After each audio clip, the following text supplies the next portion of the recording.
Smart, তোর মন চলে তুই দিস। আচ্ছা ঠিক আছে। এই চলে আসছে, হাই।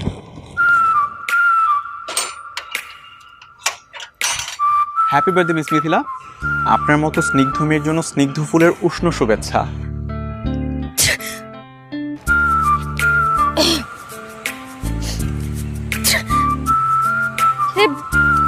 রাখেন না, দূরে রাখেন, ফুলে আমার অ্যালার্জি। ও সো সরি, আমি জানতাম না, আমি এক্সট্রিমলি সরি। আপনি আমার দিনটাই খারাপ করে দিলেন। এই যে আমার তরফ থেকে একটা স্পেশাল উপহার, নেন 100 টাকা। আমার বন্ধু আপনার জন্য ভালোবেসে নিয়ে এসেছে, রাখুন। এটা কিন্তু জানো তো না 100 টাকা না, এই টাকাটার মধ্যে একটা বিশেষত্ব আছে। কি বিশেষত্ব আছে? আরে হাউ কিউট, এই টাকা